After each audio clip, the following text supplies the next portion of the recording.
Hi hello నమస్తే, welcome to our channel. This is Amla. అందరికీ నూతన సంవత్సర శుభాకాంక్షలు. ప్రస్తుతం మనతో మాట్లాడడానికి సీనియర్ జర్నలిస్ట్ దాము బాలాజీ గారు ఉన్నారు. వారితో మాట్లాడదాం. Hi sir. Hi. Kolikapudi Srinivas CID వాళ్ళు అరెస్ట్ చేస్తామని అంటున్నారు. దీనికి గల కారణాలు ఏంటి సార్? కొలికిపూడి శ్రీనివాస్ మీద ఆర్జీవీ డీజీపీకి కంప్లైంట్ చేశాడు. అందులో ప్రధానంగా ఆర్జీవీ ఏం చెప్పాడంటే, నన్ను చంపిన వాళ్ళకి ₹1,00,00,000 ఇస్తాను, నా తలను తీసుకొస్తే ₹1,00,00,000 ఇస్తాను అని చెప్పాడు.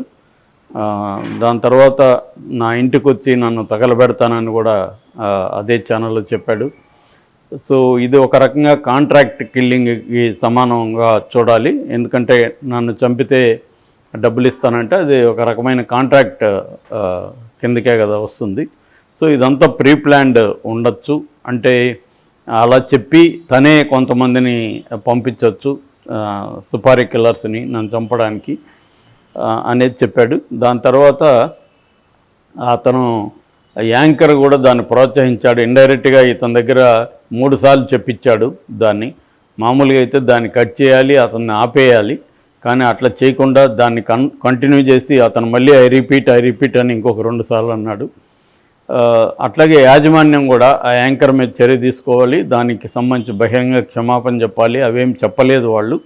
అంటే ఇదంతా కూడా ప్రీ ప్లాన్డ్గా, ముందే ఆర్గనైజ్డ్గా ప్రీ ప్లాన్డ్గా జరిగింది అని చెప్పి TV5 ఛానల్ నాయుడు మీద, తర్వాత సాంబశివరావు అతను యాంకరు, ప్లస్ కొలికిపూడి శ్రీనివాస్ ముగ్గురు మీద డీజీపీకి వెళ్ళి కంప్లైంట్ చేశాడు ఆర్జీవీ వాళ్ళ ప్రొడ్యూసర్ కిరణ్. సో దీని మీద నిన్న డీజీపీ వచ్చి సిఐడి వాళ్ళకి ఈ కంప్లైంట్ ఫార్వర్డ్ చేసి సిఐడి వాళ్ళని విచారించమని చెప్పారు. సో సిఐడి వాళ్ళు మొన్న వచ్చి హైదరాబాద్లో కొలికిపూడి శ్రీనివాస్ ఇంటికి వచ్చి ఆయనకి నోటీసులు ఇవ్వడానికి వచ్చారు. బట్ ఆయన అజ్ఞాతంలోకి వెళ్ళిపోయాడు. ఇంట్లో భార్య 11 ఏళ్ల పాప మాత్రం ఉంది. సో భార్య మాధవ్కి నోటీసులు ఇచ్చారని చెప్తున్నారు.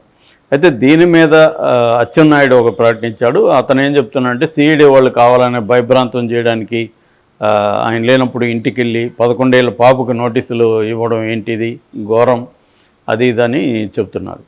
ఇక్కడ ప్రాబ్లం ఏంటంటే, ఇప్పుడు కొలికిపూడి శ్రీనివాస్ అలా చెప్పడాన్ని ఎవరైనా కూడా ఖండించాలి. ఎందుకంటే ప్రజాస్వామ్య దేశంలో మనం ఓపెన్గా పలానాడిని హత్య చేస్తే నేను డబ్బులు ఇస్తానని చెప్పడం ఖచ్చితంగా క్రైమ్ అవుతుంది, ఎవరు చెప్పినా. అది అటువంటి క్రైమ్కి ఖచ్చితంగా అది పనిష్ చేయకపోతే ప్రతి ఒక్కరు రేపొద్దున అందరూ కూడా అనౌన్స్ చేస్తారుగా. రేపొద్దున అతను తెలుగుదేశం వాళ్ళు కూడా ఖండించి ఉండాలి.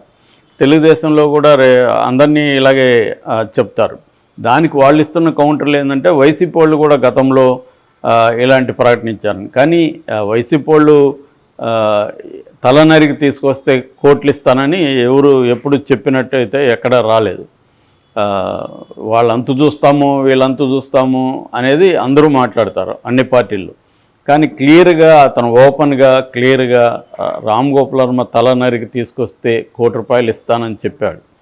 ఆ మాట తెలుగులో నాకు తెలిసి ఇప్పటివరకు తెలుగు రాజకీయాల్లో లేదు, ఫస్ట్ టైం అది.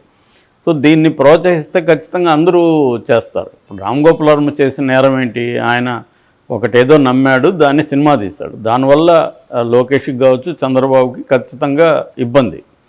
దానికి సంబంధించి లీగల్ మెథడ్స్లో వెళ్ళాలి. లోకేష్ అదే చేస్తున్నాడు. లోకేష్ ఏం చేస్తున్నాడు? అతనేమి ఇలాగా అతన్ని చంపేయండి, నరికేయండి అని అనలేదు. తన శ్రేణుల్ని అతను రెచ్చగొట్టట్లేదు. అతను లీగల్గా సెన్సార్ బోర్డుకి లెటర్ రాశాడు, కోర్టులో పిటిషన్ వేశాడు. ఎవరైనా అదే చేయిస్తారు. ఇప్పుడు నువ్వు ఒక మాట నన్నంటే నాకు అది నచ్చినప్పుడు నేను కోర్టులో పిటిషన్ వేయచ్చు. నాకు దాన్ని డిఫెమేషన్ అంటారు. దీంట్లో ఏమో ఇది మా పార్టీని కించపరుస్తుంది, ఇది వైసీపీ పార్టీనే చేయిస్తుంది అనేది చేస్తున్నారు. ఇప్పుడు ఏంటంటే political parties all forms of మీడియాని ఉపయోగించుకుంటారు. అది డిజిటల్ మీడియా కావచ్చు, శాటిలైట్ మీడియా కావచ్చు, ప్రింట్ మీడియా కావచ్చు, సినిమా మీడియా కావచ్చు, వెబ్ సిరీస్ కావచ్చు, ఎన్ని రకాలు ఉన్నాయో అన్నిటినీ అన్ని పార్టీలు ఉపయోగించుకుంటారు. అట్లాగే వైసీపీ వాళ్ళు రామ్ గోపాల్ వర్మ దగ్గర సినిమా తీయించారు అనుకుందాం. మిగతా ఫామ్స్కి లేని అడ్డంకి దీనికి మాత్రం ఎందుకు వచ్చింది? అదే ఆర్జీవీ అడుగుతున్నాడు. మిగతా ఫామ్స్లు మీరు జగన్ని సైకో అంటారు, వాళ్ళు మిమ్మల్ని అంటారు, అవన్నీ జరుగుతున్నప్పుడు నేను మాత్రం నా ఎక్స్ప్రెషన్కి మాత్రమే ఎందుకు ఇబ్బంది అవుతుంది? నాది కూడా ఒక ఎక్స్ప్రెషన్ అంతే. మీరు కూడా ఎక్స్ప్రెస్ చేస్తున్నారుగా రోజు, అలాగే నేను కూడా ఎక్స్ప్రెస్ చేస్తున్నాను. సో సినిమా అనే ఒక మీడియంకు మాత్రమే ఎందుకు ఈ అడ్డంకులు, మిగతా వాటికి లేవు కదా అనేది అతను ఆర్గ్యూ చేస్తున్నాడు. అది లాజికల్గా కరెక్ట్. కాబట్టి అట్లాగే లోకేష్ చేసేది కూడా లాజికల్గా కరెక్టు. తనని ఇబ్బంది, తన పార్టీకి విజయ అవకాశాలను దెబ్బతీస్తుంది కాబట్టి అతను కేసు పెట్టాడు. కోర్టులో ఈ అంశం ఉంది. కోర్టు ఏమి నిజానికి ఈ సినిమాని బ్యాన్ చేశారని అంటున్నారు. బ్యాన్ ఏం చేయలేదు. కోర్టు ఏంటంటే 11th డాక్యుమెంట్స్ అంతా సబ్మిట్ చేయమంది, సెన్సార్కి సంబంధించిన ఇవన్నీ. సో ఈ మంత్ 11th సబ్మిట్ చేసినాక దాని మీద రిలీజ్ ఆపుతుందా లేదనేది చూడాలి. మామూలుగా అయితే సెన్సార్ సర్టిఫికేట్ ఇచ్చినాక కోర్టులు రిలీజ్ని ఆపవు, రేరెస్ట్ కండిషన్ తప్ప, అదర్వైజ్ ఆపవు. ఎందుకంటే సెన్సార్ బోర్డు ఉండేది అందుకు. సో సెన్సార్ బోర్డు ప్రతిసారి కూడా ఇచ్చినప్పుడంతా ఇలా కోర్టుకి వెళ్ళి సంజాయిష్ చెప్పుకోవాలంటే రేపొద్దున సెన్సార్ బోర్డు మీద 100 పిటిషన్లు కోర్టులలో వేస్తారు, నచ్చని వాళ్ళందరూ వేస్తారు. కాబట్టి ఏంటంటే సెన్సార్ బోర్డు అన్నాక దానికంటూ కొన్ని రూల్స్ రెగ్యులేషన్స్ ఉన్నాయి, అన్నీ పరిశీలించి, అది కూడా సెన్సార్ బోర్డు సర్టిఫికేట్ డైరెక్ట్గా ఇవ్వలేదు, రివిజన్ కమిటీకి వాళ్ళే రికమెండ్ చేశారు. రివిజన్ కమిటీ, రీజనల్ కమిటీ చూసుకొని దాంట్లో కూడా తలపండిన వాళ్ళు ఉన్నారు, అనుభజ్ఞులు ఉన్నారు, నాగావరం లాంటి సీనియర్ కన్నడ డైరెక్టర్లు ఉన్నారు. వాళ్ళందరూ కలిసి చేసింది. రెండోది ఈ కైండ్ ఆఫ్ సినిమాలు కొత్త కాదు. ఎన్టీ రామారావు మీదనే 6 డజన్ సినిమాలు పైన వచ్చాయి. దాంట్లో రామారావుని పోలిన గెటప్స్, డైలాగ్స్ అన్నీ కూడా అప్పట్లో వాడారు. అప్పట్లో అది పెద్ద సంచలనం కూడా ఆ సినిమాలు. కానీ రామారావు ఎప్పుడు వాటిని బ్యాన్ చేయాలనో ఇంకోటి అడగలేదు. ఎందుకంటే ఆయన సెన్సార్తో స్వయంగా పోరాడిన వ్యక్తి. ఆయన సినిమాలకి, చాలా సినిమాలకి ఆయన సెన్సార్తో పోరాడాడు.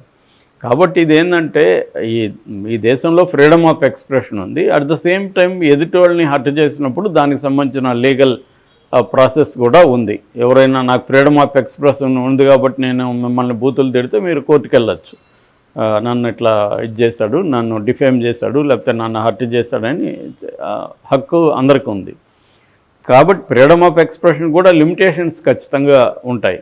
ఆ రకంగా కోర్టుకి వెళ్ళడం కరెక్ట్. కానీ ఈయన కొలికపూడి చేసిన మాత్రం ఖచ్చితంగా ఖండించాలి. ఎందుకంటే ఇది ప్రతి ఒక్కరు కూడా రేపు పొద్దున ఇతనికి ఏమీ జరగకపోతే అందరూ చేస్తారు. ఈ కాంటెక్స్ట్లో ఇంకొక చర్చ వస్తుంది. కొలికపూడి మా రామ్ గోపాల్ అంటే మాత్రం అందరూ ఖండిస్తున్నారు.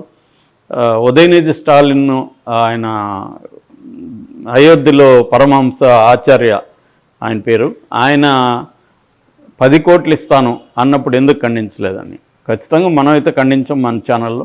అట్లాగే చాలామంది కూడా ఖండించారు. అది కూడా ఖండించాలి. ఆయన మీద కూడా ఇప్పటివరకు ఏం చర్య లేదు. పరమహంస మీద కూడా చర్య తీసుకోవాలి. ఎందుకంటే మరీ అది ఇంకా ఘోరం. ఎందుకంటే ఆయన ఒక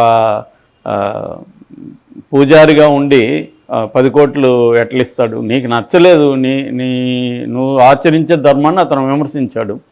నీ ధర్మం ఎందుకు గొప్పదో నువ్వు చెప్పు. అతను విమర్శిస్తేనే నీ ధర్మం పాడైపోయేట్టుకుంటే అదెందుకు గొప్ప ధర్మం అవుతుంది? ధర్మం అంటే అనేక విమర్శలను తట్టుకొని నిలబడగలగాలి, నీ ధర్మంలో సత్తా ఉంటే. రెండోది ఏంటంటే ట్రెడిషనల్గా వచ్చేవన్నీ కూడా, అన్ని రకాల ధర్మాలు కూడా మారుతూ వస్తాయి కాలానుగుణంగా. ఎందుకంటే మనకు మను ధర్మం లాంటిది స్త్రీలకు వ్యతిరేకం, దళితులకు వ్యతిరేకం. సో అటువంటిప్పుడు స్త్రీలు పబ్లిక్ లైఫ్లోకి వచ్చినాక స్త్రీలు ఆ ధర్మాన్ని ఎందుకు పాటిస్తారు? వాళ్ళకి వ్యతిరేకంగా ఉన్న ధర్మాన్ని దళితులు ఎందుకు పాటిస్తారు? ఇప్పుడు దళితులకి అంటరానితనం కరెక్ట్ అని చెప్తే ఆ ధర్మాన్ని ఎవడైనా ఎందుకు పాటిస్తాడు? ఎందుకు అవమానాలకు గురవుతారు? అట్లాగే స్త్రీలు ఇంట్లోనే ఉండాలి, భర్తలకి, పిల్లలకి, తర్వాత తండ్రులకి, అంటే మగవాళ్ళందరికీ సేవలు చేయడమే స్త్రీల ధర్మం అని చెప్పితే ఆ ధర్మాన్ని ఎందుకు స్త్రీలు పాటించాలి? కాబట్టి ఈ కాంటెక్స్లో అతను ఒక కులం పాయింట్ ఆఫ్ నుంచి ఉదయనిధి స్టాలిన్ చెప్పాడు. కాకపోతే అతను చెప్పిన పద్ధతి ప్రాబ్లమేటిక్గా ఉండొచ్చు, అది వేరే విషయం. దాన్ని వ్యతిరేకించవచ్చు. అంతేగాని అతను తలదిస్తే అంటే ప్రతి ఒక్కరు ఇంకా తలలకు వెలలు కడతా ఉంటారు. కాబట్టి ఖచ్చితంగా సిఐడి చేసిన దాన్ని విమర్శించాల్సిన అవసరం లేదు. వాళ్ళు నోటీసులు ఇచ్చారు వీళ్ళు, అంతేగాని ఇప్పటివరకైతే అరెస్ట్ లేదు. హాజరు కమ్మన్నారు జనవరి 3వ తేదీ. జనవరి 3కి హాజరు అవుతాడా లేకపోతే కోర్టుకి, నాకు తెలిసి కోర్టుకి వెళ్తాడు ఇతను. హాజరు నుంచి మినహాయింపని, అరెస్టు చేయొద్దని కోర్టుకి వెళ్తాడు, లేదా ముందస్తు బెయిల్కి వెళ్ళొచ్చు. సో ఏం జరుగుతుందనేది చూడాలి మనం. సార్ ఇప్పుడు చూస్తే తల నరికితే ₹1,00,00,000 ఇస్తా అని చెప్పి కొలకపూడి శ్రీనివాసరావు అన్నారు కాబట్టి ఇదంతా ఇప్పుడు సిఐడి దాకా వెళ్ళింది.